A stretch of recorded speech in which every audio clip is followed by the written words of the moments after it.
भूत बुलाना पड़ गया भारी। राधे राधे दोस्तों, मेरा नाम संगीता है और आपका स्वागत है आपके अपने YouTube चैनल अनेक कहानियों में। कहानी अच्छी है, लाइक कीजिए, सब्सक्राइब कीजिए और बेल आइकन दबाना ना भूलें। ये घटना तब की है जब वो कॉलेज में MSc की पढ़ाई कर रही थी। रीमा उस समय वहाँ के गर्ल्स हॉस्टल में ही रहा करती थी। परीक्षा से पहले वो और उनकी कुछ सहेलियां लाइब्रेरी में पढ़ाई कर रही थीं। पढ़ाई करते हुए रात के 12:30 बज चुके थे। उस लाइब्रेरी में वो केवल 6 लड़कियां ही थी। लाइब्रेरी में सन्नाटा छाया हुआ था और सारा हॉस्टल एकदम शांत था। तभी उनमें से एक लड़की ने कहा कि बस यार, पढ़ पढ़ के बोर हो गए, क्यों ना कोई खेल खेलें जिससे दिमाग भी फ्रेश हो जाए और नींद भी आ जाएगी। सब उसकी बात से सहमत हो गए। उनमें से एक लड़की जिसका नाम पूजा था बोली, चलो हम सब किसी आत्मा से बात करते हैं। ये सब कहकर वह अपने कमरे में गई और ouija बोर्ड लेकर आई, जिस पर A to Z तक अल्फाबेट्स 0 से 9 तक नंबर और किनारों पर यस और नो लिखा था। पूजा ने बोर्ड के चारों किनारों पर 4 मोमबत्तियां जलाई और फिर लाइब्रेरी की सारी लाइट बंद कर दी। फिर उसने सिक्का बोर्ड के बीच में रख दिया।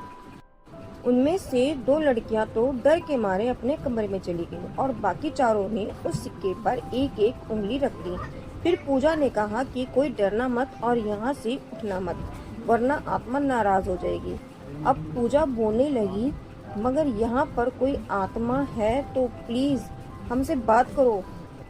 लाइब्रेरी में अजीब सा सन्नाटा और अंधेरा छाया हुआ था। अचानक लाइब्रेरी में कहीं से कुछ आवाज आई।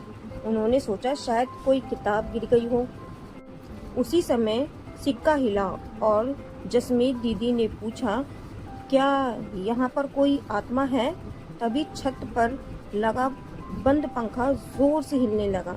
सभी लड़कियां डर गईं, लेकिन पूजा ने कहा कि कोई भी लड़की अकेली मत भागना, ऐसा करने से आत्मा उसे नुकसान पहुंचा सकती है। दोस्तों सुनो, ऐसा खेल खेलना ही क्यों कि जो बाद में हमें अपनी जान पे पछतावा हो। उसके बाद पूजा ऊपर देखते हुए कहा कि अगर कोई आत्मा यहाँ है तो हमसे बात करें। कुछ देर तक सन्नाटा रहा और अचानक सारी मोमबत्तियां बुझ गईं और लाइब्रेरी से कदमों की ठक ठक की आवाज आने लगी। सभी लड़कियां डर के मारे भाग गईं, लेकिन जसमीत दीदी पीछे रह गई और उनसे दरवाजा नहीं खुल रहा था।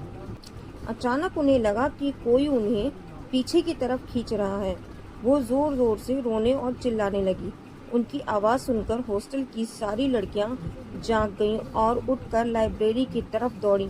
हॉस्टल वार्डन और सभी लड़कियों ने मिलकर दरवाजा खोला और दीदी को बाहर निकाला।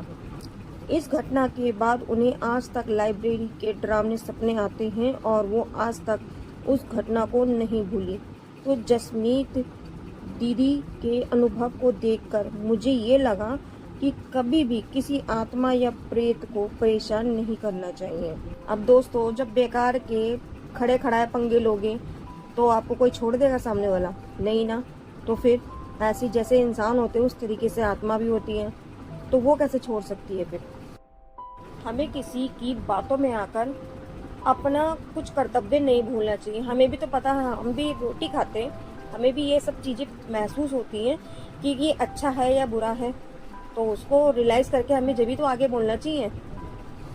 अगर दोस्त है तो उन्हें समझाना चाहिए और जो छोटे हैं उन्हें भी समझाना चाहिए। अगर और मान लो अगर हमें कुछ बात समझ नहीं आ रही तो हम छोटों से भी हमें पूछना चाहिए। तो दोस्तों, अगर मेरी कहानी आपको अच्छी लगती है तो प्लीज़ लाइक कीजिए, कमेंट कीजिए, सब्सक्राइब कीजिए। राधे राधे दोस्तों।